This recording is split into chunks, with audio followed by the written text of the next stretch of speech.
So I hope everybody's been doing well. Um, so I was told my video looks a little bit better today, so I'm not going to be quite so stressed out, hopefully. Well, your lips are The moving last when you're time, talking. what's that? So, well, your lips are moving when you're talking. Oh, really?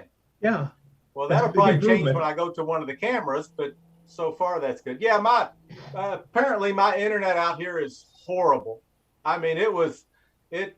I did one of those internet speed tests, and it says, "Oh, your internet sucks," is basically what it told me.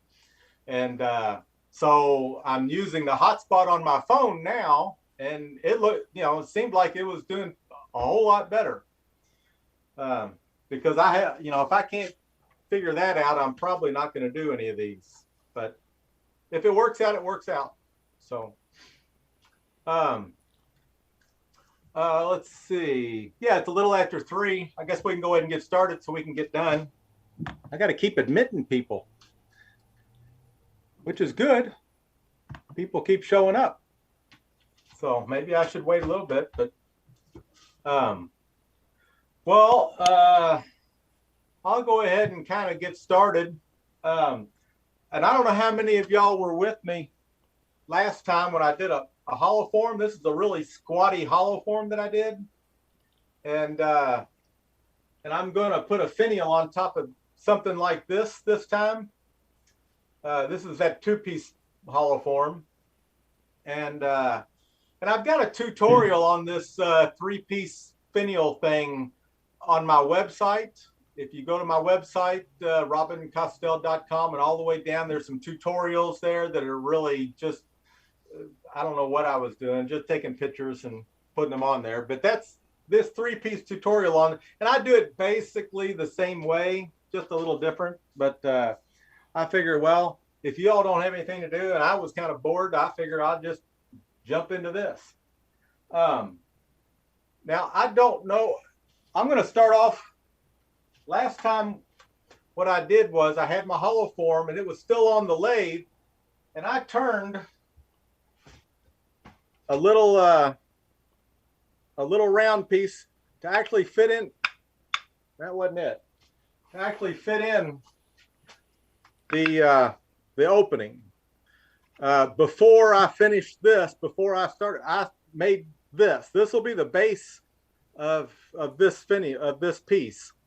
And last time, actually, I had this piece on the lathe, and I turned this finial while it was on the lathe, and that way I was able to shape the bottom of the finial into the piece, into the from the form, so it would flow really nicely. I was able to actually put this between centers, and start my bottom little section of my finial. I think. Oh, I think that. Oh yeah, here it is. Here's an example of what I'm talking about.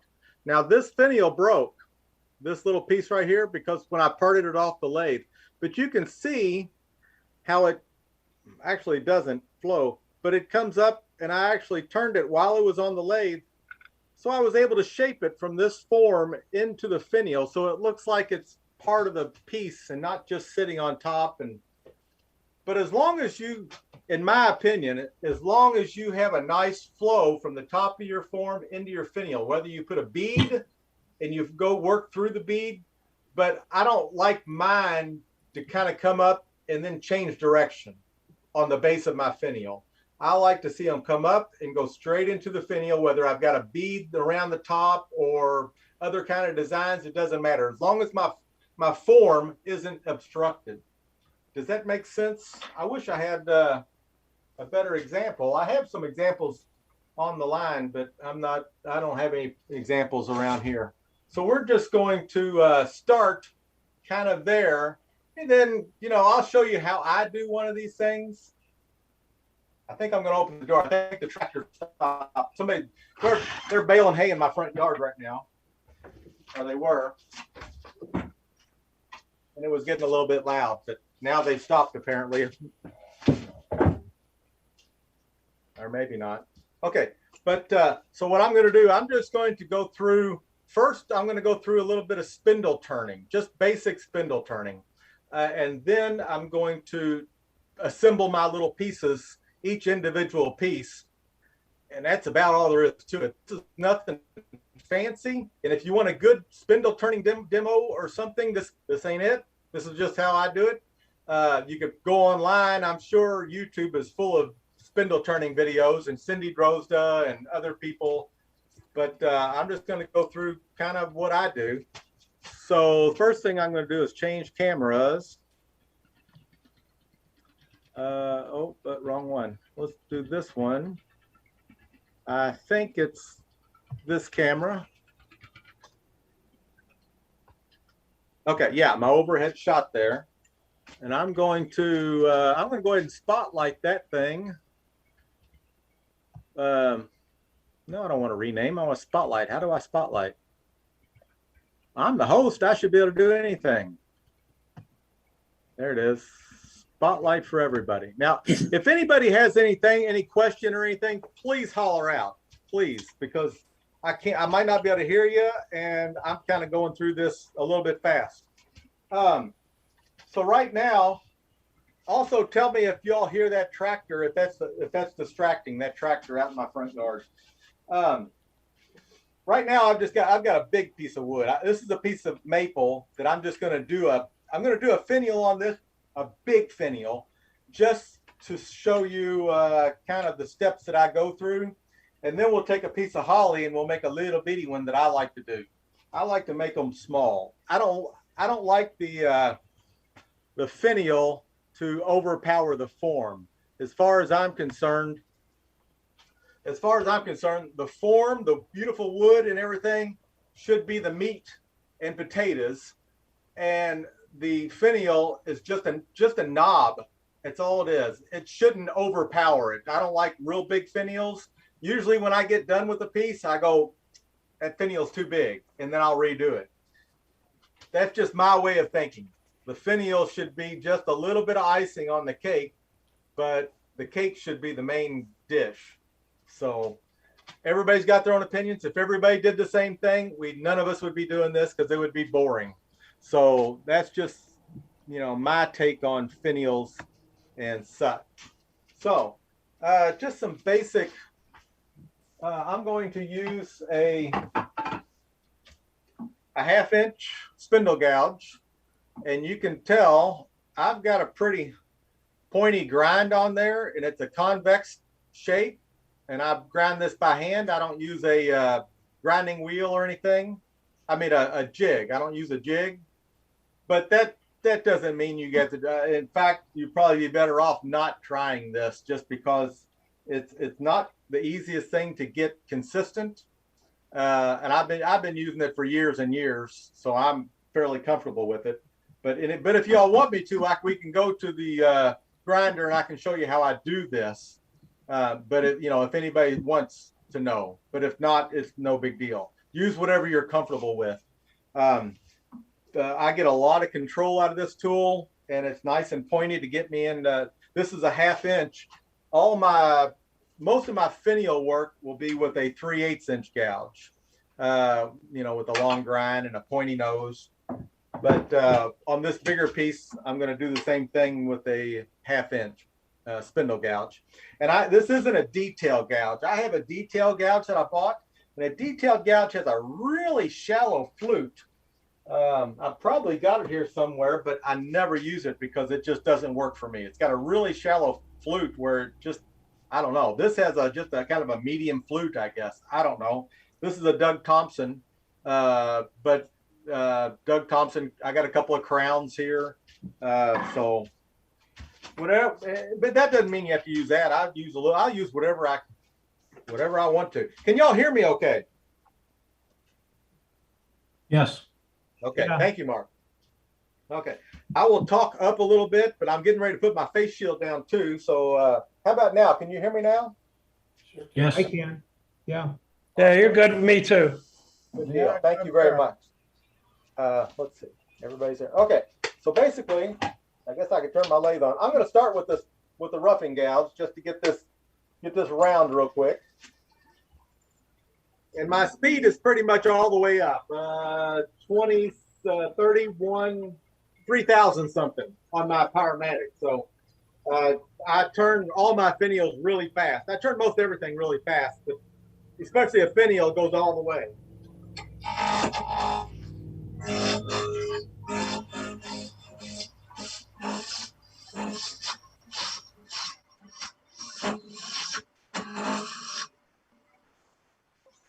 Okay, if you noticed, I didn't take the whole thing down all the way. I'm going to leave this square until I need it. This is going to give me support. Even being square, it's going to give me support all the way out here at the tip.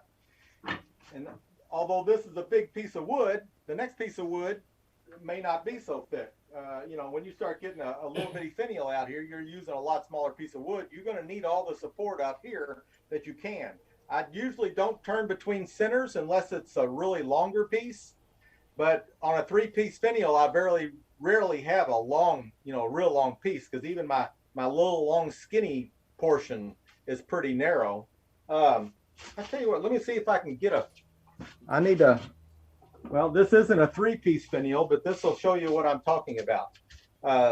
This part down here is a separate piece. This little form right here is a separate piece, just this form. And then this long spire here is also a separate piece. And this is, maybe 2.5 inches, and then a small form. And so overall, we're talking about maybe 3.5, maybe 4 inches. But one thing, while I've got this here, I'm going to point out this cove right here. And basically, the only thing we do in wood turning, the only 3 shapes we can do is a cove, a bead, which is this portion, and a V-groove. And a V-groove is a modified cove, basically. But basically, that's our V-groove right there. So you got to kind of learn some of these, cuts just to make sure that you can, put all this together nice and fancy.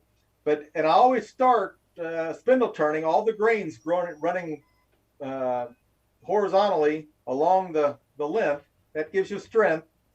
And always start your cut on the outside, larger diameter to smaller diameter. That way, all your fibers here that you're cutting against are supported by the fibers underneath of it. So if you're cutting up here, the fibers below it are supporting your cut. If you're starting back here, you'll start peeling fibers off, and we don't want that. We want nice clean cuts. So everything's going to be start at the outer diameter and go to the thinner diameter. Even this long spindle here. And this long spindle here, you think, boy, that's the hard part right there. I'm gonna show you what somebody showed me one time that makes it a lot easier to get a nice smooth taper, because that's where I usually screw up. Is you want a nice taper, but you don't want it to go straight. I want to try to make this diameter go smaller and smaller and smaller and smaller and smaller, and then finally start flaring back up to the end here. So I would rather not have it just a straight piece. And also, in my opinion, if you're turning finials that are 1/4 inch thick way up here, you better have a form that's 3 foot in diameter as far as I'm concerned, because that's way too big. In my opinion, that's way too big. A finial, it's supposed to be a delicate ornament. It's not supposed to, down here is where it's going to break because you're pulling up on this. But, don't be scared to go thin. Wood is a lot stronger than you think it is, unless you have a piece of wood that has some wavy grain. You want your wood as straight grained as possible, because any kind of wave, especially here or here, any kind of wave in the grain is going to weaken that joint.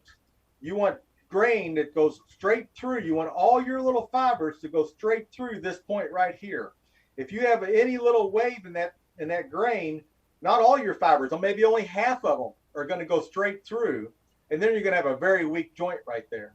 And that's not always easy to do, and sometimes you can't even tell. But usually if one fails, that's why, because my grain wasn't really straight. This is African blackwood, which I don't turn a whole lot anymore, and I'm going to start, as soon as I'm done, I'm not going to buy anymore, because I don't think it's right for me to turn a wood that is not locally resourced. Holly is a much better, for me, much better source because I've got a bunch of it from an old tree. It's not real white, but it's clear enough. But anyway, okay, the finial. Let's go ahead and start some turning then. So, any questions? All right. So basically, I'm going to get this started here. I'm going to just do some turning here. Speed this dude back up. I'm going to start with the point. Get me a sharper tool. Okay. I need to get me stronger glasses too. Ah, much better. Okay. Larger to smaller diameter.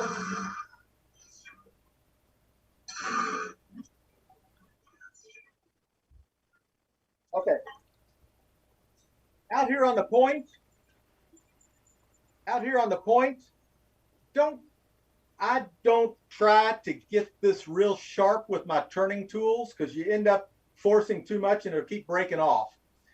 Sandpaper that really sharp point. Use sandpaper to get that. Don't use a turning tool. Well, I don't use a turning tool. You can use whatever you want, but you know, because I keep breaking it off. When I get close, I keep breaking it off. Shoot, screw that. I'm just going to use some sandpaper. So now I'm going to kind of make my proportion here. Get my tool rest around. I'm going to cut it off about right there. And this flat right here, I want nice and that flat that I just did going across there, I want it nice and clean. So I want to make sure it's a nice clean cut. I'm going to zoom in a little bit. Okay. So once I've got a nice clean cut right there, I'm starting a V groove right here. And I'm going to form that little V groove right there. Now, my shape is not perfect yet. And if I don't want it, as long as I'm close, I can probably get away with that and just sand that form. I'm not going to. I'm going to take my 3/8 spindle gouge. I've even got a little, well, I'm not going to bother with it. Y'all can't see it. So this face right here, which is across the grain, I'm just pushing this tool across. I don't know how well y'all can see that. I'm just pushing this tool, pointed right at where I want to go, and I'm just going across the face of that, and it gives me a nice, really nice, clean cut. Robin, the photo's really good. And seeing your tool, I wouldn't change it. Go back to what you had. Back to what I had? Yeah, it was really good. Others may pipe in, but I thought it was nice. I could see the whole thing and watch your hands, and it was good. Okay, that's what I want to hear. That's what I want to hear. Thank you, Tom. Okay, so if I bring that tool right across there, it's going to be a nice clean face, and I never have to sand that. That's the key. You don't ever want to hit that with your sandpaper. So I'm going to crank this back up, give a nice one left cut right across that. Now that right there, I can actually see the reflection of the tool in that face. So I'm kind of burnishing it also as I go, but that's a nice clean cut. Now I'm going to round this just a little bit. And I like to make sure that V groove back here in the back, I want to make sure that this element right here looks like a separate element than the rest of it. I want this piece to be well defined. If I leave that way back in there, if I leave that too thick, it looks like to me, it doesn't look right. I want a definite line. And I'm going to show you this one that I did for practice earlier. I didn't want to do this. Whoop, there it goes. But you can see I'm cut way down inside there. And, you know, it's not like this is going to break off right here. This thing's not going to break off because nobody touches this. So don't be afraid to get way down in that groove down there. Sometimes what I will do, if I just can't get down there enough, I'll take a screwdriver here. See the point on that screwdriver? Here's the shape of it. And I grind on the grinding wheel. I'll grind this half and this half on the side of a grinding wheel. Not a diamond wheel, but a regular old white one. And a lot of times I'll bring that Bring my tool rest up just a smidgen. And I'll bring that in there just to give that a really nice defined element. I want that to really look like it's, you know, a separate piece almost. Robin, can I see the tip of that tool again? Yes, sir. Okay. See there's my profile, and it's nice and pointy. It's kind of a rounded point, but it's not rounded by much. And then I don't know what kind of angle this is. I don't care. I like it as steep as I can, so I can get in there to all these little V grooves that I do. Okay, thanks. Now, this shape isn't perfect right now. The shape on this little bulb or whatever you want to call it. Well, I can take my sandpaper and knock that out really easy. One thing I do want to look at though, I like mine to have a little bit of a concave up top here. So this angle right here is a concave. It's not straight. And straight's not bad, but everything else I like curved. But when I go back to sand it, and I'm going to do a little sanding right now while we're thinking about it. Here's 400. I think I can start this with 300 or 400. I'm going to cup this sandpaper, and I'm going to go around that bulb to kind of get back there. But when I get out on this flat, I'm going to roll my sandpaper like this, so I can make that around it. If I came in like this, well, it's just going to flatten the tip, and it's going to flatten back here, and then you're going to have all sorts of weird angles. Well, you can already see that right there, that I just barely touched that tip, and it's flattened that out. I don't want that. I want it nice and round, so I'm going to roll my sandpaper like that. And that's going to give me I think, a more appealing little. And I know this is really nitpicking details, but man, the devil's in the details, and that's what I like. See how much better that looks? The nice curvature all the way out to the point. And if I did this, if I just hit that with the sandpaper just a little bit, I'm already starting to flatten that point out a little bit. So roll your sandpaper like this. And this is just regular old, wood turners stuff. This ain't nothing special. And then the same thing on that bulb. I'm going to hit it with, this is 320. And I will go all the way up. You don't want to linger back here, because the blue ink or whatever will actually burn and will stain way back there. So I like to keep the sandpaper moving. And I try not to touch this space. This space right here, this space right here, that's clean. I should never have touched that with sandpaper, or I would return it. Okay, so now that onion looks a whole lot shapelier, I think. So okay, from now, each element has its own little peculiarities. So basically, I'm going to bring my tool rest up. And you all can't see my tool rest. My tool rest is really low. I can put my whole tool across the tool rest under the center line. I like to look up. I can see better, or I think I get a better feel. I don't know what it is. Maybe it's just me, but that's just the way I do it. But it might be something to think about. Now, I would go ahead and sand this all the way up to 800 grit. I want this nice and polished. This is maple, which isn't my favorite, but it's not. This is soft maple, which isn't my favorite, but it'll work. Okay, any wood will work. It's just some are better than others. Some are got a little bit better. You can get a little bit better detail with some than others. Okay, so on this long flat here, believe it or not, what I like to use is a bowl gouge. You can see it's not a narrow bowl gouge. I got a big surface here, and that gives me a nice flat plane to work on. It gives me nice smooth curves. So I'm going to speed the lathe back up. I do have to adjust my tool rest up a little bit for this.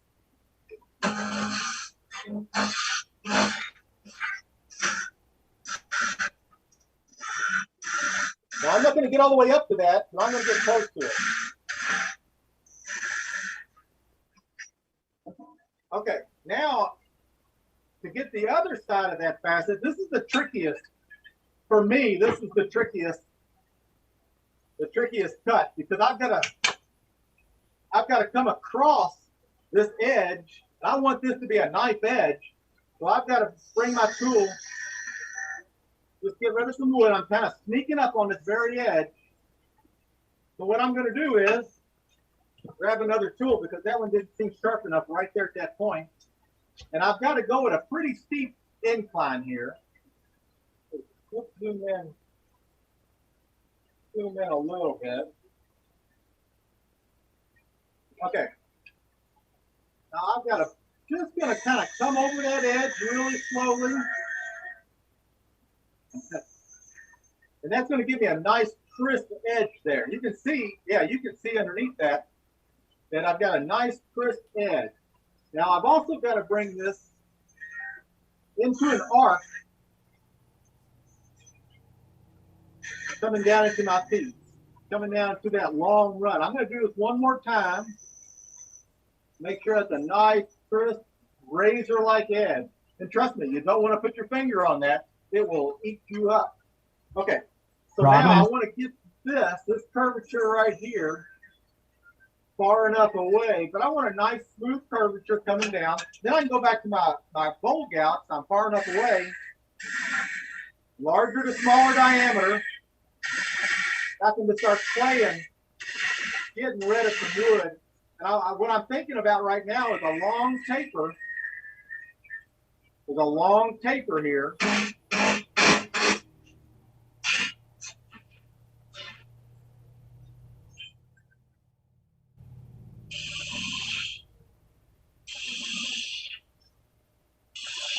Now, okay, that's about all I can do. And you can probably see how rough that is and everything. It's not perfect.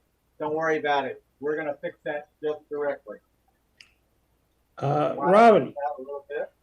Okay, Robin. Now I got to determine. Hey, Robin, you are, we're seeing you through your face mask. What's that? When you are this close up, we end up seeing you through your visor. Yeah, that's because I didn't put it down. That's not good because I'm supposed to be really careful. Thank you. Okay. Thank you. But it made it a little foggy. Yeah, it did. Okay. Clever. There you go. So basically, this may not work. I've got a little bit of, a run of bad wood right through there, but we're going to make this work anyway. Okay. So did you all see how I was using well, let me go through it again.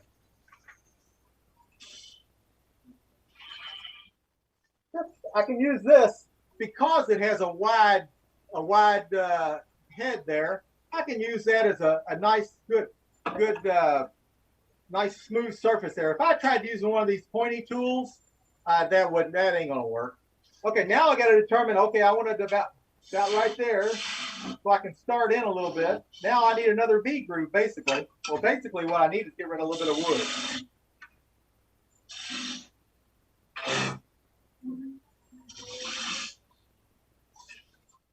Okay. Robin, question?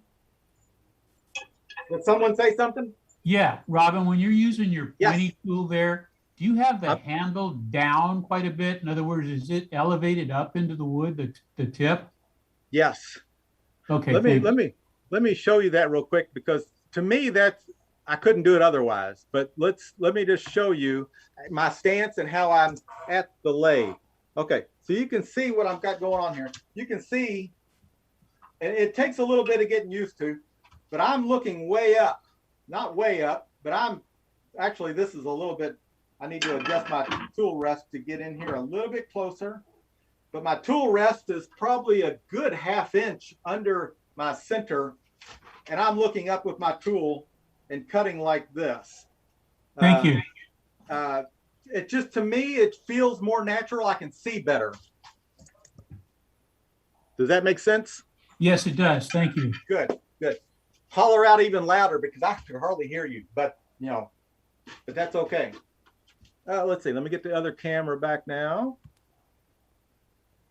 And thank you for your questions. It makes me feel like you're still awake, which sometimes I get. I understand. Okay, so I've kind of determined. Okay, my finial is going to be this long, so I need another V groove. Uh-oh. Yeah, now I need another V groove.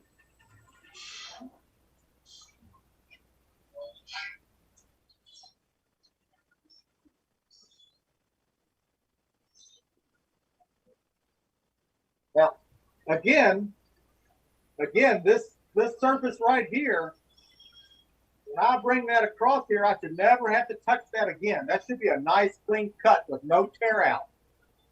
This is ugly, so I have to modify this. Actually, I'm going to get this tool back. And this is only one way to do it. Okay, so I'm not too concerned about this part right here. And I'm not going to get my V groove all the way yet because I still got to sand all this. So we're going to sand that real quick. So what I'm going to do is a power sand. I'm going to power sand this finial. And even I'll do this. I'll get this down. I can get this down with sanding. This is probably 400 grit, maybe 600 grit if I was using something smaller. And I'm going to sand this with the lathe moving here. That's it.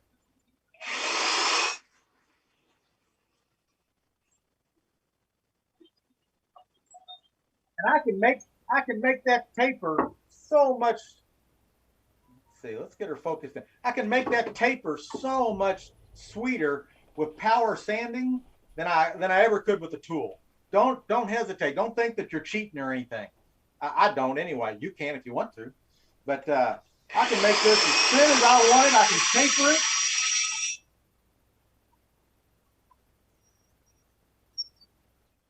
In reverse direction and skip this side.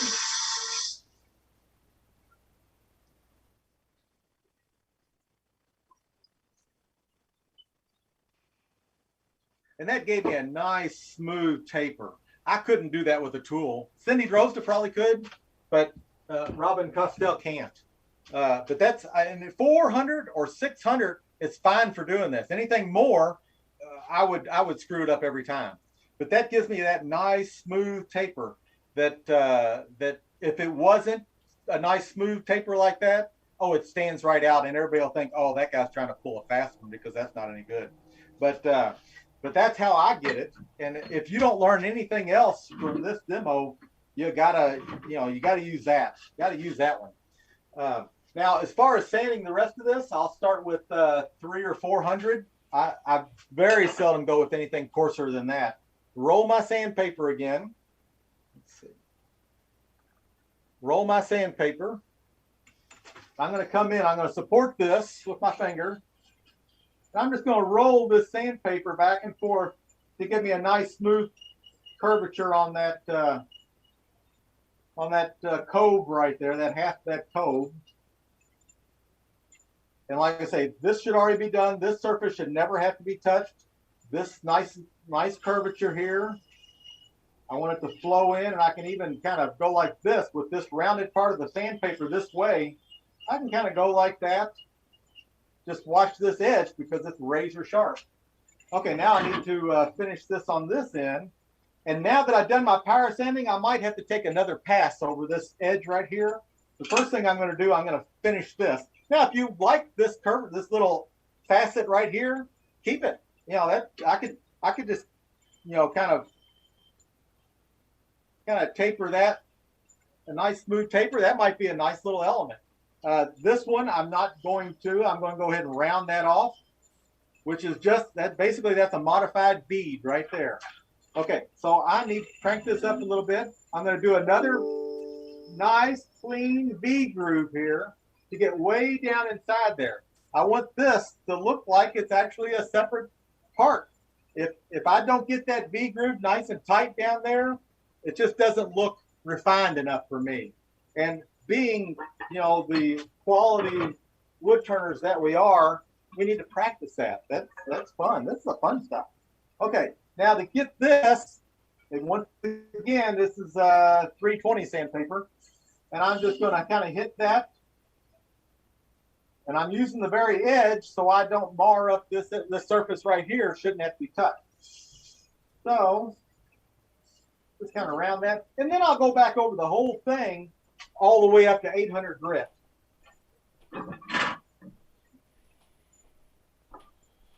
All right, does anybody have any questions so far? Yeah, Robin, I was just going to ask, when you talk about sandpaper, are you talking about pea grit or are you talking about cami? Did I ask you this question once before? You know, I don't know. This is just a regular sandpaper I buy, silicone carbide or zirconium carbide. I'm not exactly sure, to be honest. Yeah, the pea grits are the European grits, and when you get up into the big numbers like 320, Yeah. 600, 800, Yeah. they're a little Yeah, coarser I than the don't know. American grit. What I do know is 220 is usually what I use, or a lot of people use on furniture for their final grit. Yeah. That's usually where I start. And I go up all the way up to maybe 2000 on my finials if I really feel, and 2000 is really fine. That'll give you a nice smooth polish. So whatever grit you use, I like to use a nice fine grit to give me a nice high polish, because basically how I'm going to finish this finial is a very little bit of lacquer just to seal it, and the rest is going to be just from being so nicely polished with sandpaper. So I would go up as high as I have sandpaper grit for, whether it's 2000 or 800 or something else, you know, entirely. But I don't know anything about a, you know, what type of sandpaper I have. I really don't. Does that, well, I know that doesn't answer your question because I didn't have an answer, but that's the best I can do. Yeah, and that's good. Okay, so I'm going to give myself a little bit more clearance right here. And then I'm just going to. Now, actually, if you were just doing a one-piece finial, this would be a good time to do a little form right here or something. Determine how much your form is going to be. I'm going to do another V groove here for the other side of this.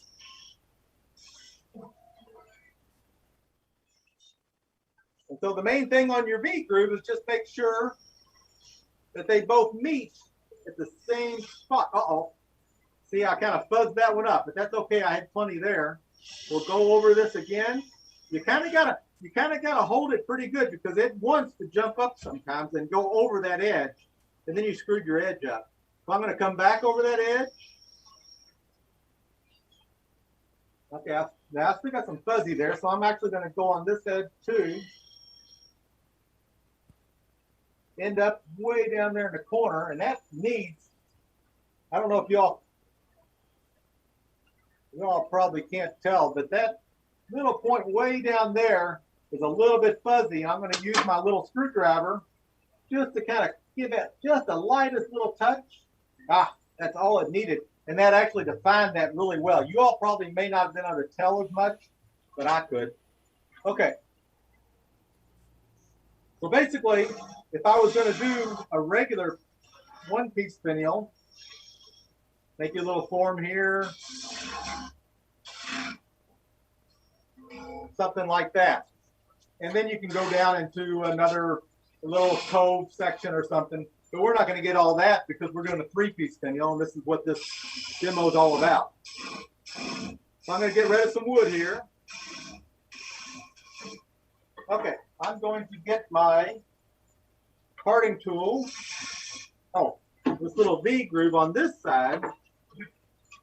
I need to cut. Let's get a little bit of this away. This is distracting. That's a little better. I need to make this a little bit thinner right there. There we go.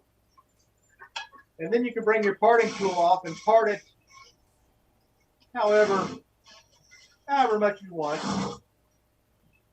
Most of mine, I bring that down to 1/8 of an inch. I use an 1/8 of an inch drill bit. And I made myself a little 1/8 of an inch drill bit thingy here. So I can put this on here like this, and I can tell when I get to 1/8 of an inch. This is rosewood, so it's nice and hard, and it gets me close enough. If I try to eyeball this, I'm wrong every time. So when I get down enough, it'll pop right on there. Because this is not something you want to go back and have to fool with. So that gives me that. Oh, real quick, I'm going to show you how I finish these, which it may be too late, but I use lacquer. This is Watco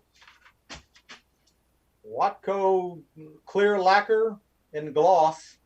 But you know, anything you want will work. I've got it all over my fingers, so I'm just going to wipe my fingers on. No, I'm not either. I'm going to wipe my fingers on my pants.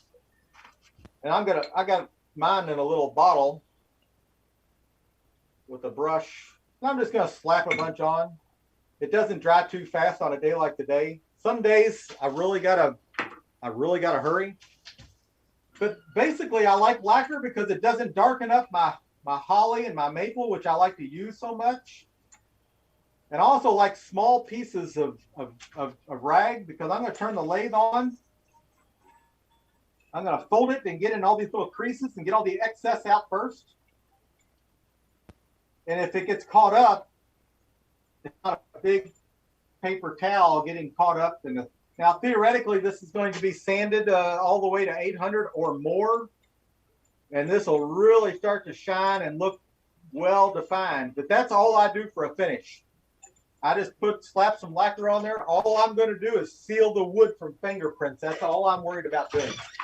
And then when I'm done with this little rag here that's soaked with lacquer, out here in my garage right outside, I have a metal garbage can full of water. Not full of water, a couple inches of water in it. Because I want to make sure that any kind of rags with any kind of solvent doesn't end up on the floor, because that's the way everything gets burned down. That's why your garage gets burned down. Okay, so I'm just going to park this dude off. And there's one element.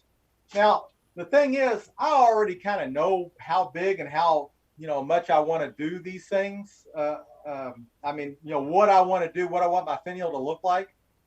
So the best thing I can say to do is to draw it out on a piece of paper, draw your form, and draw a finial and see what looks good. That way you know the proportions and kind of what you want to do.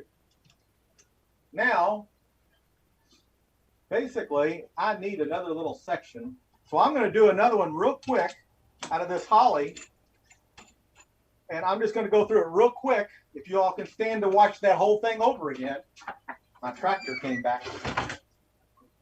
And I'm going to do one fairly fast out of holly because I need one to actually fit this form. So we're going to start off with a piece of holly. I'm going to crank this up.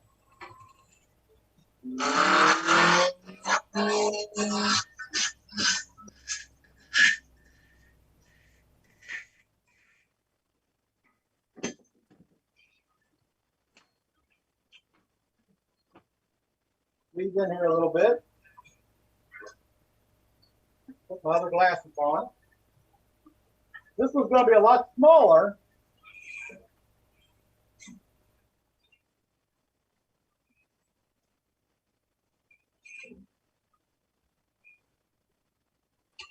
Like I say, I'm not getting caught up too much. I'm not going to get caught up on it. That'll stand out so easily. Don't get caught up on the, oh, I got a little bump there. I need to touch that up. It's no big deal.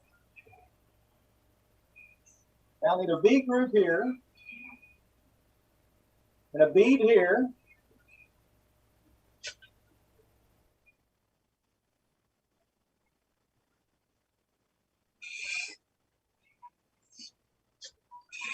Okay, I just need to make a little bit of room here.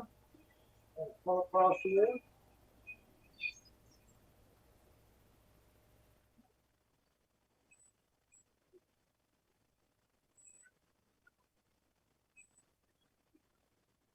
There we go. I was having a little trouble with that. And like I say, I don't care if I've got little tool marks here. It's not a big deal. It's all come out in the wash. Okay.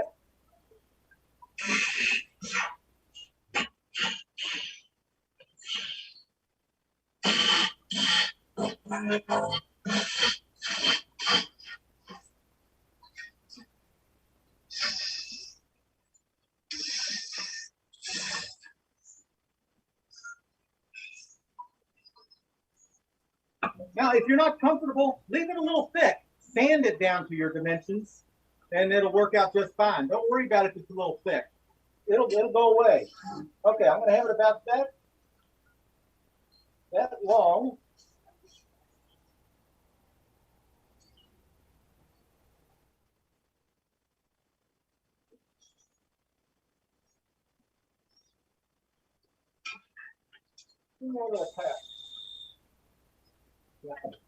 Okay, now we're going to do a little sanding. Again, this is only 400 grit, so it's not going to take off a whole lot really fast. It's just going to kind of give me a nice taper. I'll start up here. Don't get too close to this cove either. The edge of the sandpaper might hurt it. We'll get that with our rolled sandpaper.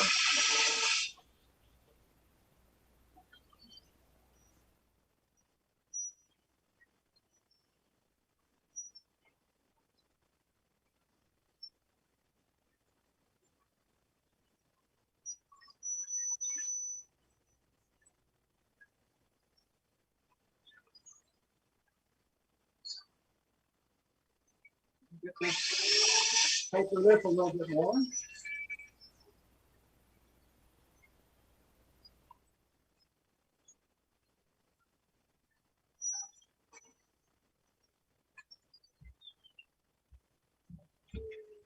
Now, anybody that doesn't like that, I will definitely disappoint, because that right there is just the coolest thing I've ever seen. Okay, now one thing I forgot was to go ahead and sand this tip and this up here, but it's okay. It's okay. We got plenty of strength still here. This is pretty straight drain. I'm gonna start with my little bulb there, just kind of fixing that, and then I'm gonna roll my paper so I don't make this a flat one. I want a nice little concave right there. And I might hit it just a little bit on the point to give me a nice point. But that point I probably won't really worry about until I get to 600 or 800.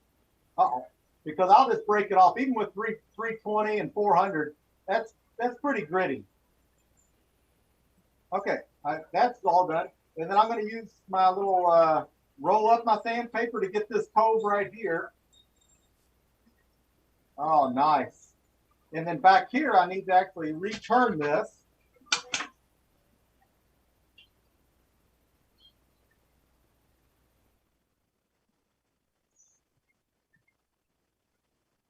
You got to roll that.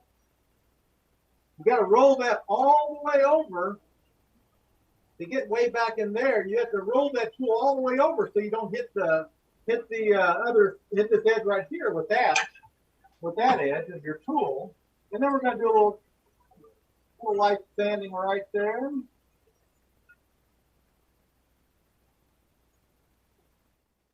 I like that. Now, I might hit this just a smidge. It probably doesn't even need it, but I'm going to hit that just a smidge down in there. Just to give it a little bit more definition. Then I'm going to hit this again because I don't like what I just did. Pretty soon I'm going to screw this up beyond repair.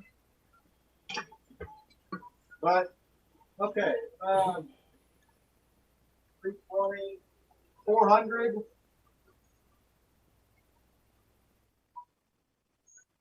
Okay. And see, I was able to get that. That's less than 1/8 of an inch. It's a little bit more than a 16th. Oh, I want to get this point real quick.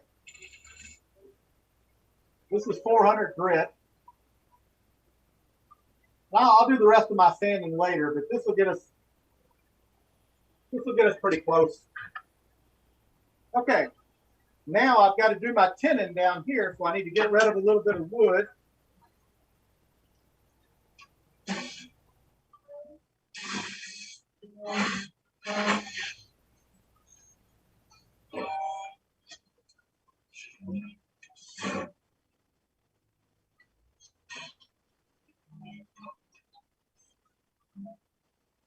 And come across that edge nice and cleanly.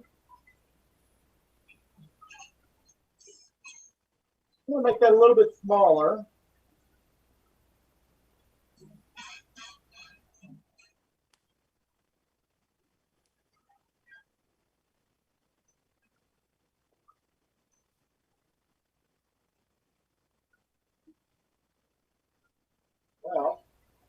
Okay.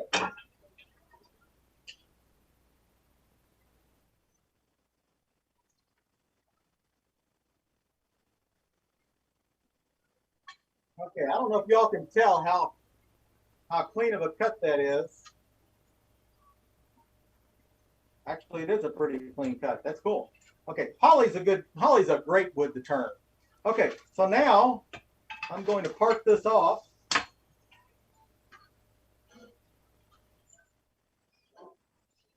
I don't like that. I think I need to cut this a little bit more of an angle here. Let's try it anyway.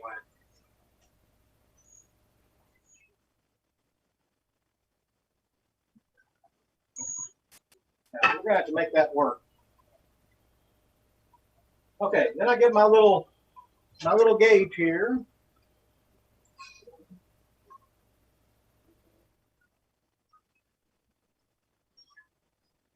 There we go. All right, and we'll park that thing off. So we'll put that on a four. Drop my gauge. Oh, there it is.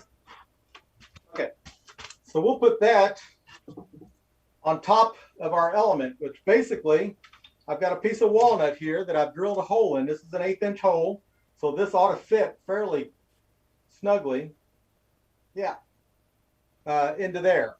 So that looks good, huh? Okay, so we're gonna save this piece. Oh, I forgot to finish it. Well, that's okay. Okay, next thing we're gonna do is this element here in the middle.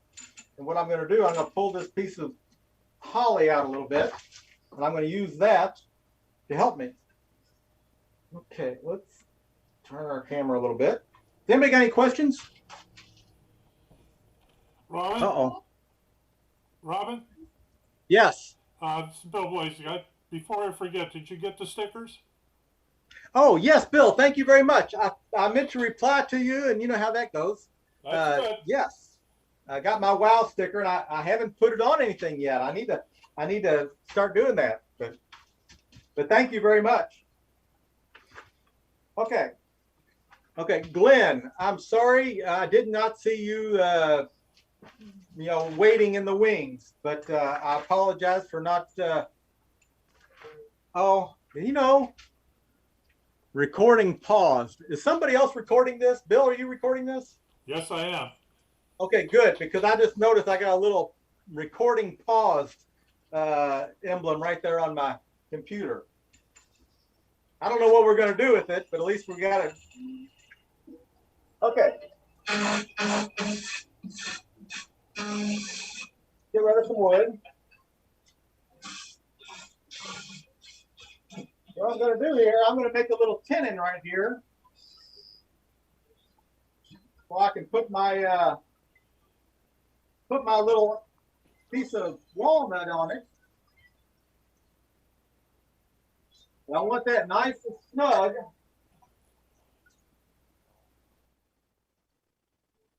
I want that nice and snug so I can put this piece of walnut right on that thing. And then I'm going to bring my tailstock up. Ooh, I don't like this. One moment. I've got a different tail drive live center on my tailstock that I like to use in this. I got tools everywhere too. I need to move some of these tools out of the way. Out. Let's see here. Where are you? I like to use this real pointy. That's not even the right point. Yeah, this real pointy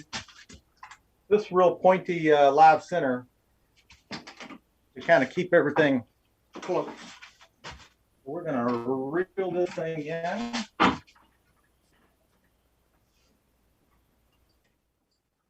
Slowly. And basically I drilled all the way through with a 1/8 inch bit. This is face grain. It really doesn't matter, I don't guess, if it's face grain or end grain at this point, because this is going to be a fairly small little thing. Sometimes I do them face grain, sometimes I do them end grain. To me, it really doesn't matter. But But basically, I put a tenon on this. This is a waist block. This is just a waist block. I put a tenon on there, and I'm going to bring my tailstock up to give me a little bit of support. Bring that right in the hole. Then see if I can get this in here as close as I can. All right. So this thing, I just sanded it round, so it's not, it's not completely round or anything, and it's roughly it's this dimension, the height of it. That I like to get pretty close because I just think it's easier for me if I get the height pretty close. I can make it a lot smaller than this.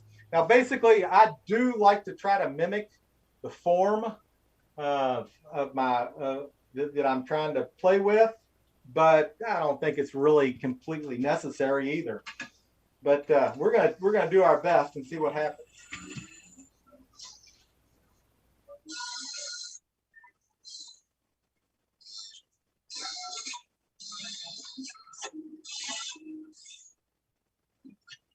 So basically, and again, I need to make a V groove right here because this form, all my forms have pretty small bases. They're pretty small. So if I'm going to mimic that, I don't want this to be really fat down here. I want it to be really thin. And this form is actually a lot bigger than I like. So I'm going to go ahead and decrease the size, the diameter a little bit. Okay, now I'm going to start a V groove to give me a rough shape. And then I'm just, I'm just going to turn a bead, basically. I got to sharpen that tool. I'm just going to turn a bead. Boy, all these are dull. What's going on here? I should have sharpened these before we started. Ah, there's a good one. Okay, now this, I've really got to come in, get rid of a lot more wood here. Bring it all the way in, all the way, don't go less than 1/8 of an inch, of course. But go ahead and make that form, make it nice and dynamic. That's what we're here for. Let's don't play around. Okay. But we also got to make sure it's a nice looking form. Now I've got I got to make sure I continue that curvature all the way to the base. Okay, that right there is not too bad. I've got some tool marks and such. That'll stand right out. I'll start with some 320 paper, roll it again, and that'll help me sand that out. And actually, at this point, I can take the tailstock away, sand all the way through. That way, I can complete my curvature all the way through the top, too. And I can really get in there and roll that sandpaper, roll that up, give me a nice smooth curvature. Then I can turn it around and do the bottom. To make sure my curvature doesn't go flat. If my curvature goes straight, that'll look bad. So this gives me a nice smooth curvature all the way around. And I will sand this all the way up to, whatever I feel like too. Usually I will sand all the way up to 800. But this is a neat little place where you can play with form. You can have a little bit of fun doing some different things. Okay, so this tenon's tight enough. It's gotten a little looser now since it's burnished a little bit. But anyway, and you can tell I've got a little bit of tear out in that piece, so I'll have to sand this a little bit more. But basically, for demonstration purposes, hey, that's starting to look pretty good. My form and everything. Now, as far as the size of this element right here, man, I ain't got no idea. As far as the length of this, I ain't got no idea. I do what's good, what I think looks good, and then I change my mind. Really, I don't have any steadfast rules for anything. I get it done, and then I look and see how it looks on the piece. That's all I can say. So I'm not the one to ask about that. Okay, so I've got this piece done. I'm going to pretend it's done. I'd sand this down a little bit more, and so it's all looking good so far. So all I need is the base, and theoretically. Let's see, where did that? Aha. Okay, this is the piece I turned. Let's widen this out a little bit. Okay, this is the piece I turned, and you can see I had it chucked in the chuck like this, so I was able to make this face really nice and smooth, and I was able to make sure that this is a nice, not a tight fit. I don't, if your piece is meant to sit on a table, this ain't a pill box is what I'm trying to explain. Let's switch the camera. If this piece right here is supposed to sit on a table, I don't want a snap fit on my lid in particular. If you do, great, more power to you. I want to be able to pull off the finial without the form moving. Whether it's a candy dish, an open lid, or something like that. If it's meant to be picked up and held, I want a snap fit, like a pill box or something like that. One of those, because they're wood turners especially are kind of caught up in a snap type fit. I'm not. Maybe because I'm no good at it, probably. But if the piece is sitting on the table, I want to be able to pull the finial off without the piece moving. So I want it to be snug. Well, that's a little bit too snug, but by the time I get through sanding it, it probably won't be. But I want it to come right off without the piece moving. So this piece is actually designed to fit right inside there. So, and it, like I say, that's a little bit snug, but I bet when I'm through, it'll be loose, just the way I do things for whatever reason. So let's go back to the other camera. I'm going to put this back. I'm going to put this back in here. And of course, it probably will never line up the same. Well, it probably won't because I'm going to pull it out to give me a little bit more room.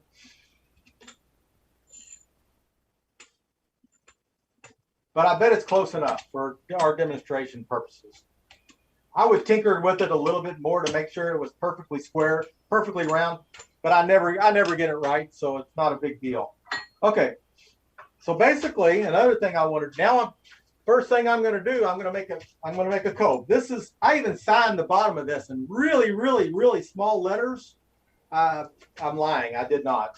No one would ever notice if I did, but did put a couple of rings in here to show it was turned, because I think it just looks good. You can't see in this one. Yeah, you can see a little bit. It's a nice smooth surface. And it's been turned. That's the bottom of the, going to be inside the finial. I think that would be nice to look at. Okay.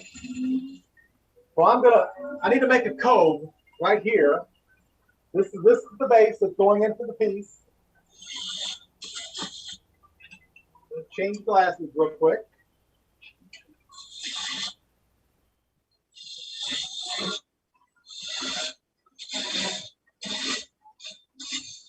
Now I usually use my my spindle gouge for all this. I'm going to sand that cove when I'm done anyway.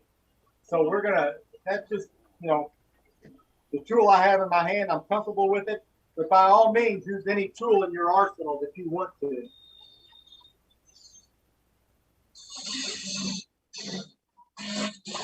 Okay, I'm going to go ahead and make this smaller because it's going to be. You have a little bit of wood, give me a little bit more room. If you want to make this taller, that's fine.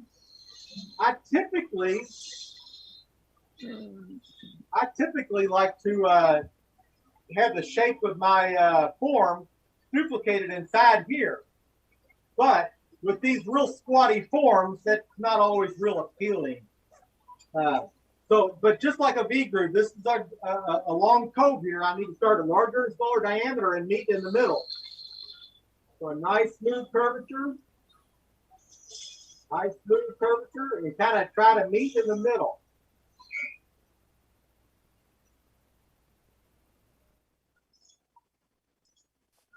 Okay, I've got a little bit of you can even see it, a little bit of flat air and everything. I'm not going to get caught up on it. I'm going to go ahead and get this out of the way, and I'm going to sand that. But I'm going to sand that smooth. This is 400 grit paper.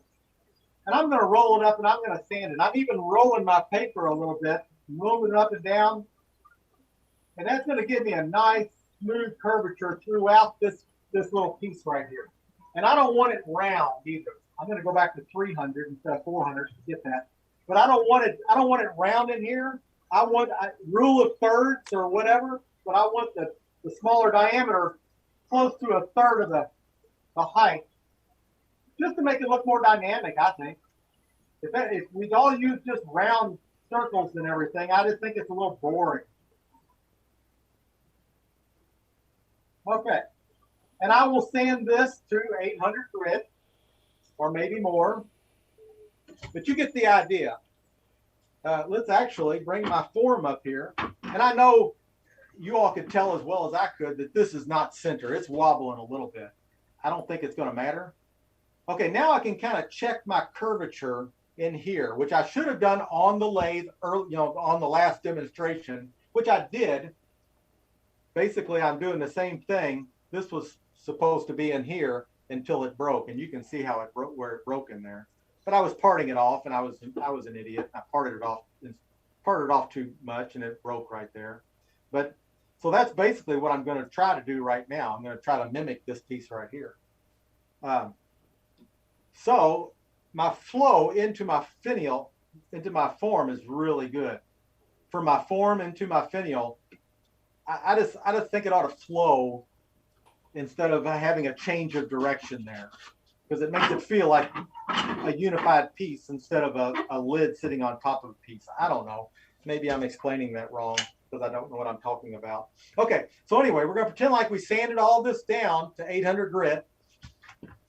And if a piece is going to break, it's going to break right here, because you're actually, this is going to be the purchase for your fingers when you're lifting it off. But hopefully it'll sit on somebody's shelf behind a cabinet or something, and no one's ever going to, touch it. I mean, you don't go around putting things in these things. They're just for decoration. And I got some guy here locally that he's always asking me, well, what do you do with these things? Especially my hollow forms and finials, because they're just decoration. He said, well, what do you do with them? And I said, well, I don't know. They're just pretty to make. And he goes, well, can you sell them? And I said, no, I really can't sell them either.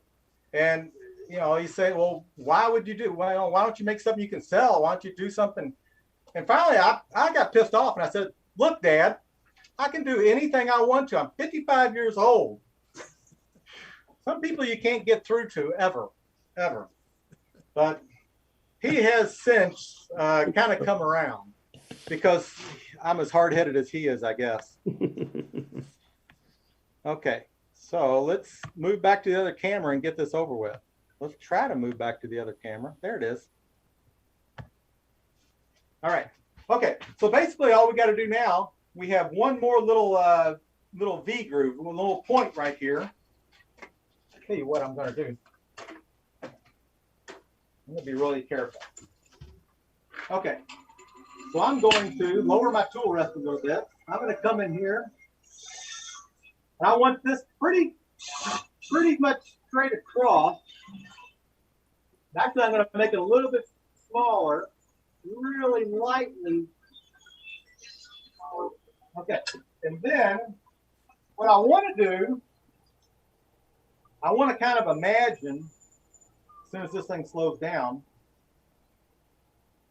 that this is sitting on there. And I'm going to kind of look at this one and look at this one. I don't want them the same. I want one to be a different size than the other. I think Cindy Drozda, anyway, she always makes one larger than the other. I think it helps with the flow. I think it's too symmetrical. If this element is the same as this element, I think it just looks too symmetrical. And mine are pretty close. So I'm going to make this one a little bit smaller yet. I don't think it's going to hurt anything. I'm going to come in here like this, make one more pass. And I think that'll be better, much more better. Okay, so now I get my little tool here. Let's come in here.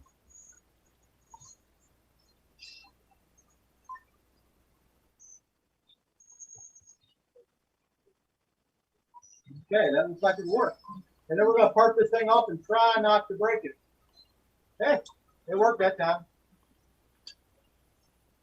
Okay, so this is winding up here a little bit. So basically, I got all my elements here that's going to screw onto there. And that's my 3-piece finial. Ain't that cool? Sometimes it actually works out, even in a demo.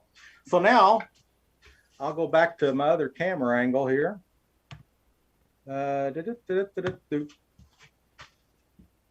so I got my form, got my finial. Let's get a little closer here. So it all kind of flows into this without stopping. I don't know how well you all can tell. Kind of flows into the finial. The form matches, so everything kind of works together. The contrast, I like the holly or maple to contrast with the dark wood when I have the dark wood. But so that basically right there is, in a nutshell, I'm done. Does anybody have any questions real quick?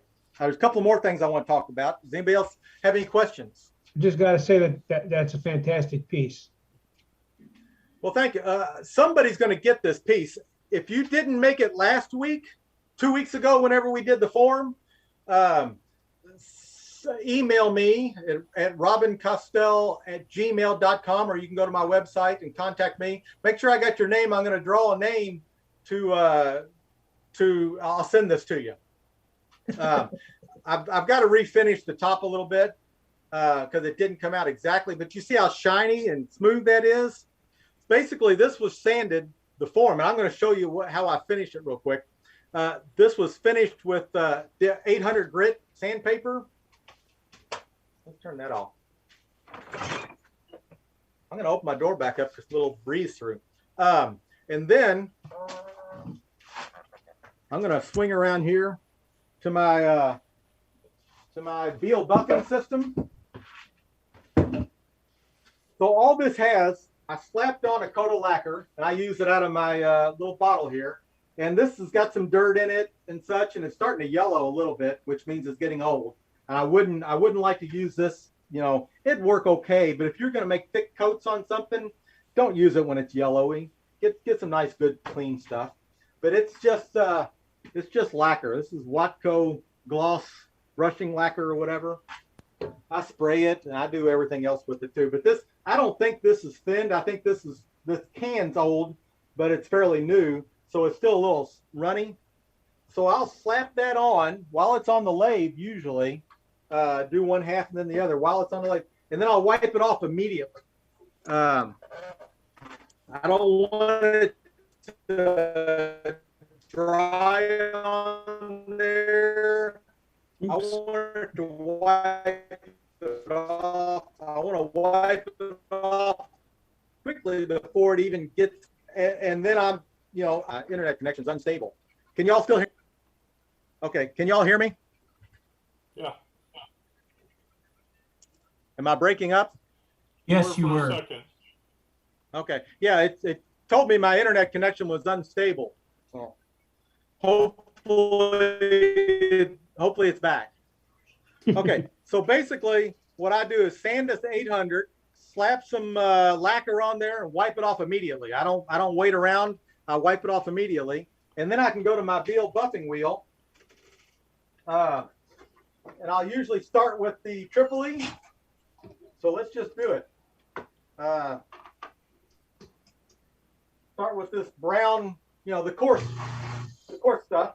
In fact, what I'm going to do is, I've got some forms here that have been sitting around so long, the finish has kind of got gunk on it and stuff. I'm going to just, this is the same thing. It's been polished to 800 grit or something and slapped on with a little bit of lacquer. And I'm just going to give it heck. All the way around. But you better hold on to it if you're really giving it heck, because it wants to jump out of your hand. But anyway, we're gonna go all the way around in whatever fashion you want. Okay, and then I'm gonna change wheels to white diamond. And if I got really porous woods, I won't use the white diamond. I'll just buff it with whatever's left. But I'll hit a little bit of that. And then I'll give it heck with that too.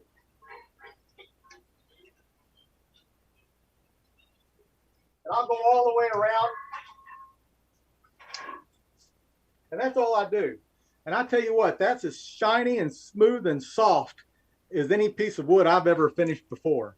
So, and like I say, these pieces here, this one and this one are all have the same lacquer finish on it, just a light lacquer. It seals the wood. That's all I'm doing. But these have been up in my attic, in my garage, in 100-degree weather and 0-degree weather for 5 or 6 years.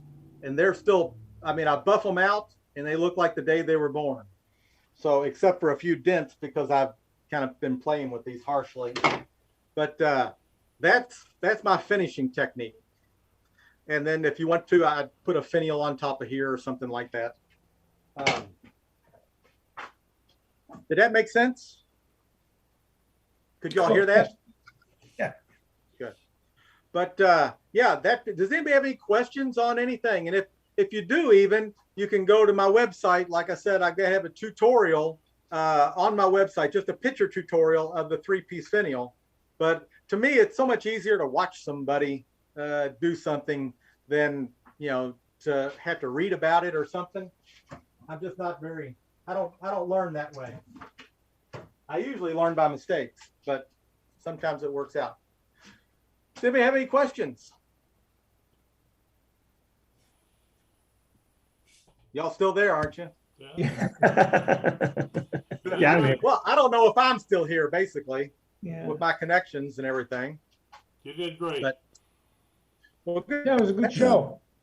It was a Like I say, I was bored, wanted to do something, and I really like to share this with my WoW friends, and it's great, even better, to be able to place pictures, faces to names too. That you know, you don't get to do that. You know, that's the one good thing about internet and all that. I can actually talk to people face to face, like they were sitting here. If you have COVID or something. Hey, Robin, can you show us your screwdriver tool again? Sure. Let me go with the Yeah. camera back in so we can see it close up. Now, I was going to say, if y'all are interested, I can show you how I do my grind on my turning tools as well. But like I say, nobody might care about that. Okay. Okay, there's my screwdriver. Let me zoom in a little bit so you can actually see it. I like to be able to really zoom in on these things. There you go. That way. You can Okay. see how pointy it is. And it's just kind of undercut underneath, so I got a little bit of room.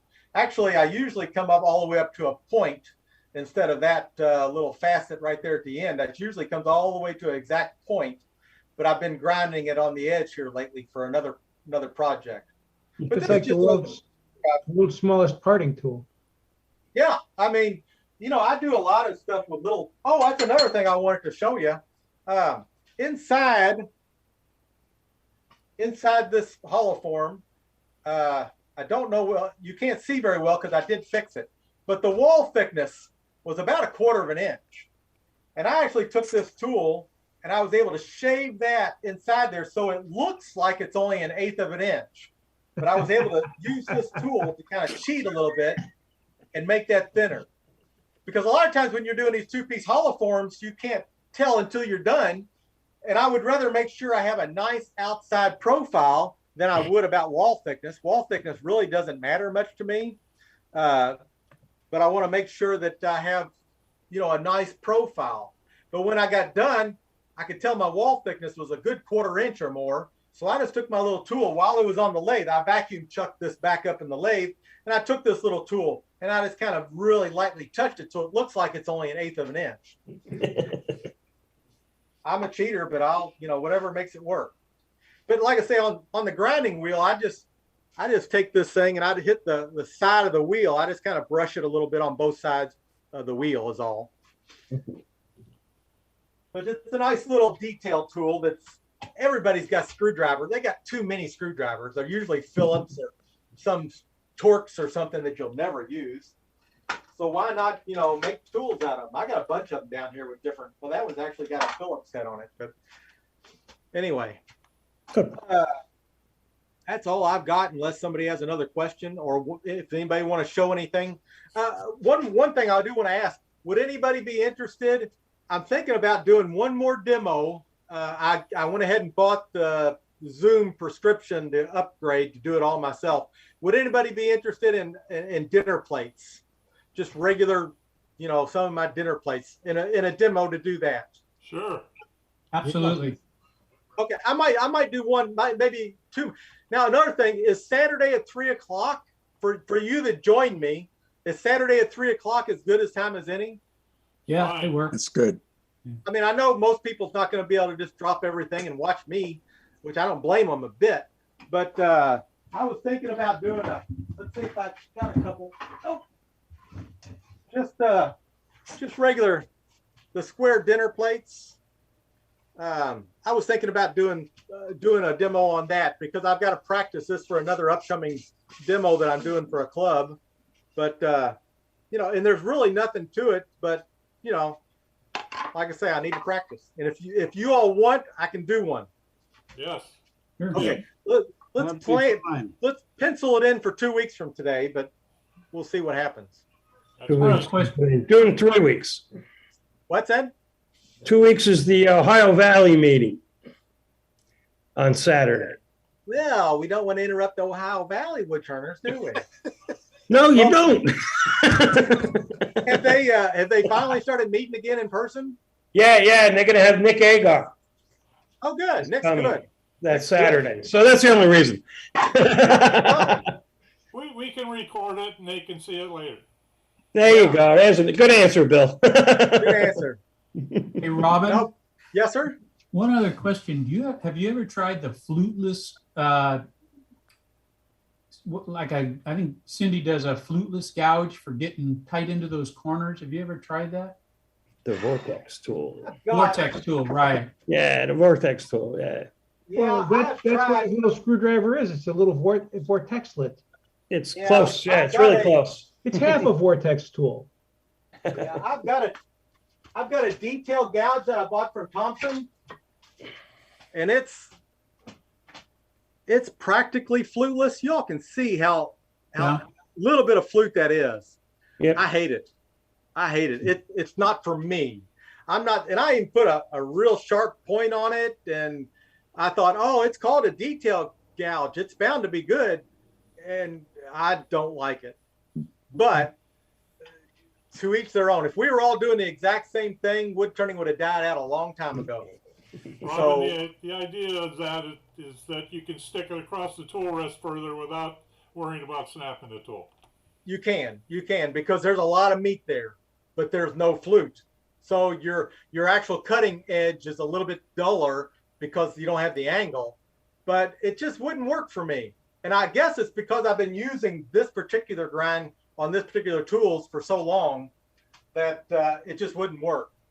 I'm But, surprised though that you don't get more of a problem with it skating back sometimes when you start those cuts. And you had it one time today where it skated a little bit, but Yeah, it did kind of roll over so the many edge. times I've ruined my stuff by I'm skating back when I start. So how do you prevent that? Yeah, the main thing is you got to. It's easier with the tools I use because my point is it's such a point that I don't have a lot of surface area. Where you get that skating is when because your edge leading up to your point is curved, and when you hit that on the wood, it's just like a screw.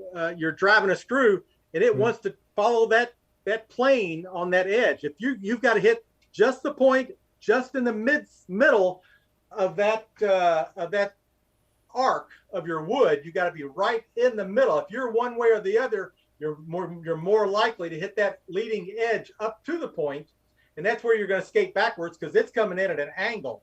You got to be right on it. So when I'm doing something like that, I try my best to get right on the outer surface of the radius of the wood, and I want to meet that with the point of my tool. That's the only. I've done it with more rounded tools, and it's harder because that leading edge is right there by the tip. Where mine, I come to such a point that my leading edges are back far enough to where I can usually escape harm. Usually, not always. Does that make sense? Yes, thank you. Robin, your sander, it's just a drill and a 3-inch pad? Yeah. And I don't like my pads to go bigger than the I don't like the sandpaper to go bigger than the pad. Okay. It seems to me like that surface area, because I've got some of them that are like 1.5 inch pad. Now, why would you have a pad that's a sanding pad that's bigger than your foam?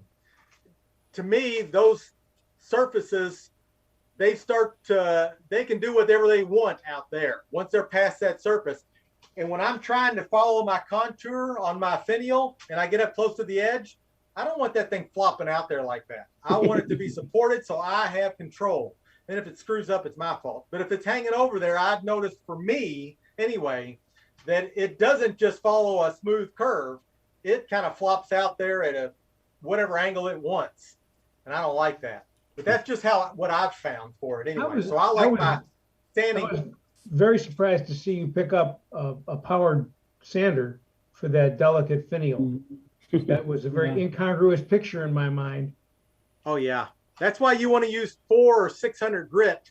If you use 320, you think 320 is pretty fine grit. Yeah. But when you start power sanding through a little bitty finial, it goes right through it. So yeah, but just take your time. Why do you bother getting the drill out for that? Why not just roll up some sandpaper like you were doing for the coves? It just takes longer. And also, with my sanding pad, I have a nice smooth surface here that'll, it's more pliable out here in the end, and I can get a longer surface on a straight surface like that, where just a regular piece of sandpaper, I would have to, kind of have my fingers behind it or something like that, or even if you can do it, it just seems like this works better for me, getting that long narrow, because I can use this whole half. So I've got a lot of surface area that made up, and it just makes that taper so much easier for me. Got you. But there's no reason in trying to turn down, and I can do it. I can turn down to a 1/16 of an inch on a good piece of wood with a turning tool. But why put myself through that when I can get better results power sanding or just using my fingers on sandpaper? I agree with you. I frequently use sandpaper to get that last 32nd, even a 16th. Yeah, but I'll sand all the way down from a 1/4 inch to 1/8 of an inch or less. Yeah. But almost all my finials are close to a 1/16 of an inch at the narrowest. That's just the way I like them. I like them really small, and I like them to look fragile, and they sometimes are. And usually they'll break right there at the base is usually where they'll break because you're pulling it off. But this one fits about perfect. It's not going to fall off, but it doesn't, it's easy to come off. It doesn't pop off. But if you tried popping this off, it would break. Oh, one more thing while I'm thinking it. See, there's no telling how much I actually missed. But when I'm putting all this together, because all this is still in, separate pieces right now, I will go to my kitchen table. I will set this on the kitchen table with a piece of napkin underneath of it. And I will put this on here, and I will rotate that piece on that napkin to see how this wobbles, because this is 3 different pieces on basically 3 different axes, basically, because you've done them all different times. They never line up perfect. On my lathe, with me doing it, they never line up perfect. You might get it spot on every time. But what I do is I put super glue on it or whatever, and I tweak it a little bit. And I rotate it, and I look, and I can see this thing wobbling around if it's crooked. And that's how I line everything up. Nothing scientific about it. But that way, when you're doing this on a table, you can see this finial go like that when you're turning it around. And you just try to get it as close as you can to straight up and down.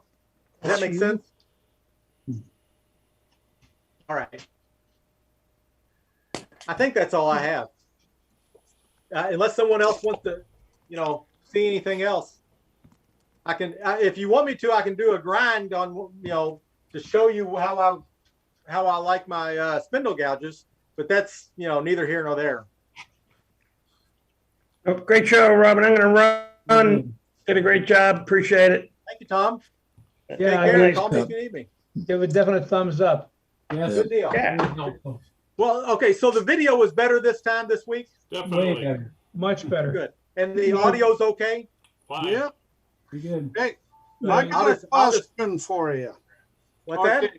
Now I got a question for you. Can you see me? Yes, I can, Paul. Let me spotlight Okay. you. I'm gonna hide behind here. You gonna do what? Okay.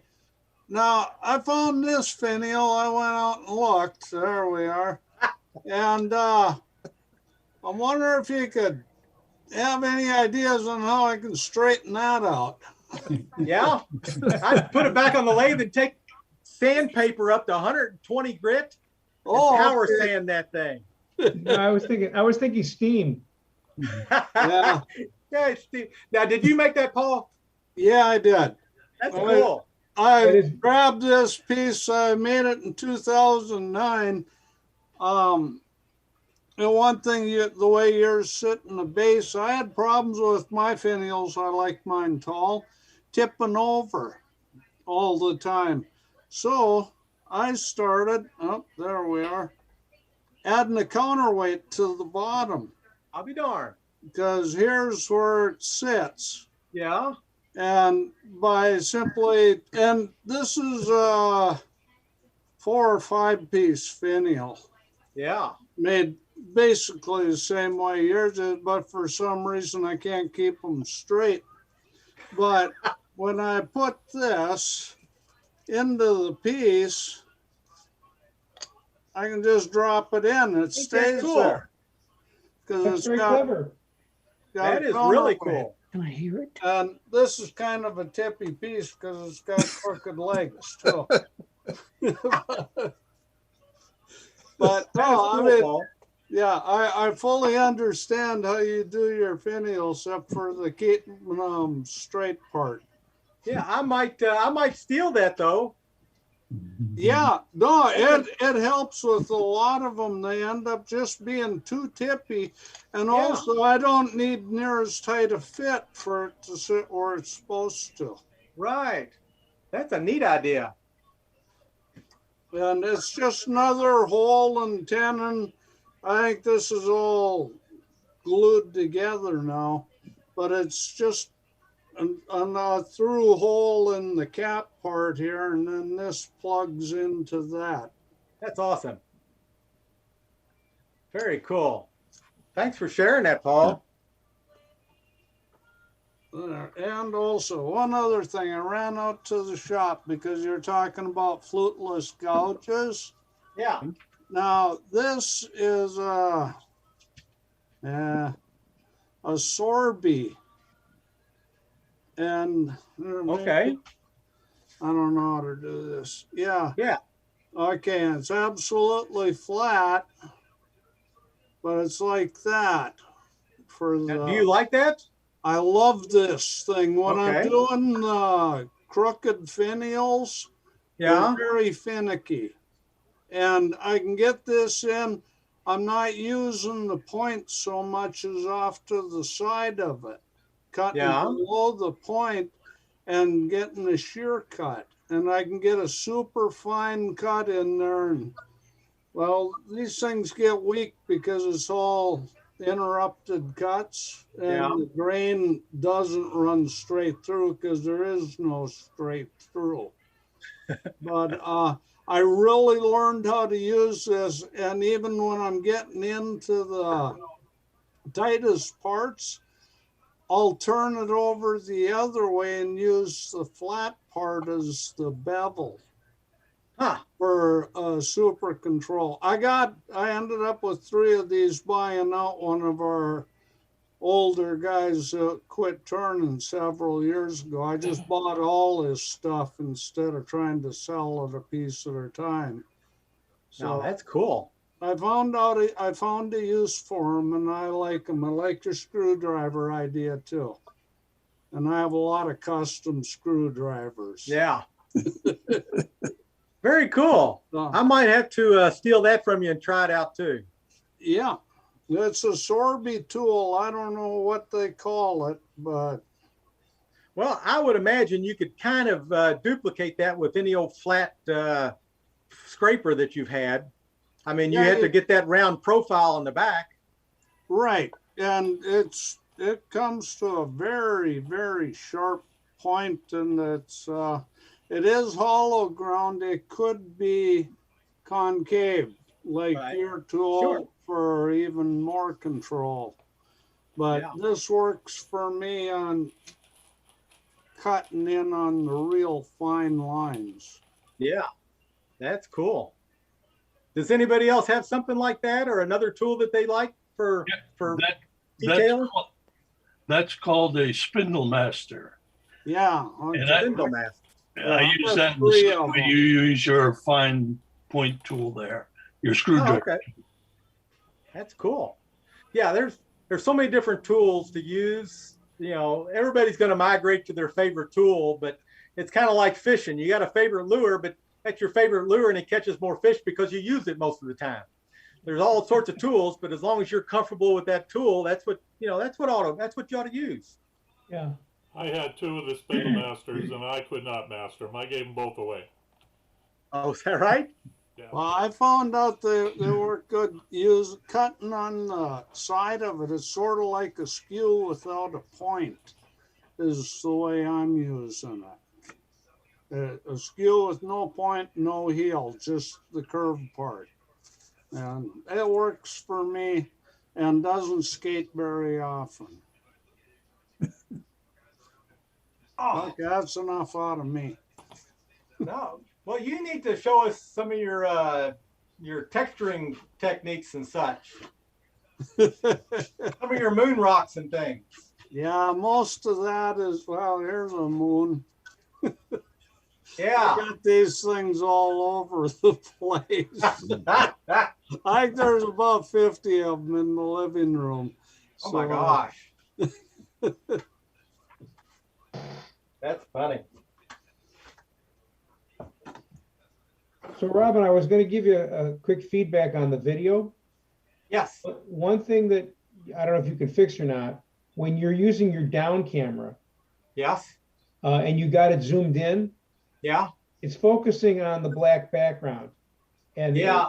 And I thought about stopping and fixing the focus on it, manual focus. yeah, I didn't want to interrupt. no, I was thinking that if you set it the manual focus for the center of your spindle, And I should have And done that then before left it we there. started. I'm not sure if that would be better or not, but it kind of depends on whether you're doing an 18-inch bull or an 18 Yeah, well- millimeter. For this demo, yes, that would have definitely been a good idea. Yeah. Yeah. Well, that's why I give these things away free so I can learn. Well, I'd appreciate it. It was a fun way to spend Saturday afternoon, especially since it was raining here, Oh, yeah, where are you at, Mark? Chicago area. Okay. Yeah, How it's about supposed you? to be raining here shortly. What part of the world are you in? Kentucky, Okay. outside of Louisville. Okay. Well, Anybody else thanks a got lot. anything? Thanks a lot, Robin, and I'll get this video ready to see what we can do with it. Yeah, I appreciate that, Bill. I appreciate everybody showing up too. Take it easy. Maybe we can do it again, or if not, it was fun while it lasted. 2 weeks. I'm looking forward. Thanks very to it. much. All right, 2 weeks. Take See it y'all. easy. Bye. Have a good week. Stay safe. All Thank right, you. bye-bye. You too. Bye, everybody.